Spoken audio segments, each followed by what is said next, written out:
Menopause વિશેની એવી અમુક વાતો કે જે 40+ વર્ષની દરેક મહિલાઓએ જાણવી જ જોઈએ, જેમ કે ડૉક્ટર નિર્મિત, મેનોપોઝ ધીરે ધીરે આવે છે કે અચાનક આવે છે?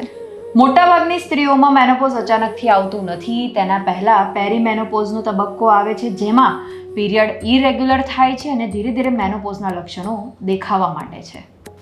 ડૉક્ટર ધ્વનિ, મેનોપોઝમાં હાડકાં કેમ નબળા પડે છે? સ્ત્રીઓમાં ઇસ્ટ્રોજન હોર્મોન એ હાડકાને મજબૂત કરવામાં મદદરૂપ થાય છે, પરંતુ મેનોપોઝ પછી આ ઇસ્ટ્રોજનનું પ્રમાણ ઘટી શકે છે અને તેનાથી બોન ડેન્સિટી ઘટે છે અને ઓસ્ટિયોપોરોસિસનું જોખમ વધે છે. શું મેનોપોઝના દરેક લક્ષણ દરેક સ્ત્રીને થાય જ? ના, મેનોપોઝ કોઈ બીમારી નથી કે જેમાં બધું બધાને જ થાય. દરેક સ્ત્રીનો અનુભવ અલગ અલગ હોઈ શકે છે. એ એક જીવનનો કુદરતી તબક્કો છે. શું મેનોપોઝ પછી સેક્સ લાઈફ પૂરી થઈ જાય છે? ના, મેનોપોઝ પછી પણ હેલ્ધી સેક્સ લાઈફ શક્ય છે. વજાઇનલ ડ્રાયનેસ જેવી સમસ્યાઓનું યોગ્ય માર્ગદર્શન અને સારવારથી સમાધાન થઈ શકે છે. મેનોપોઝ પછી પ્રેગ્નન્સીથી બચવા માટે ગર્ભ નિરોધકની જરૂર પડે જ છે?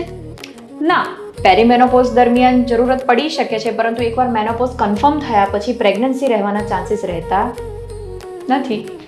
શું મેનોપોઝ પછી સર્વાઇકલ કેન્સર થવાનો ખતરો જરાય નથી રહેતો?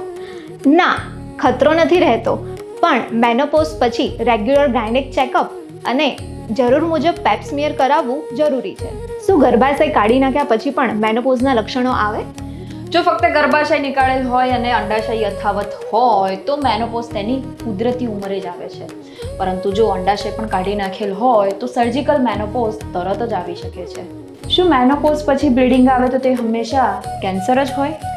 ના, પોસ્ટ મેનોપોઝલ બ્લીડિંગના ઘણા કારણો હોઈ શકે છે, પરંતુ મેનોપોઝલ પછીનું કોઈ પણ બ્લીડિંગ સામાન્ય નથી અને તેની તપાસ કરાવવી જરૂરી છે.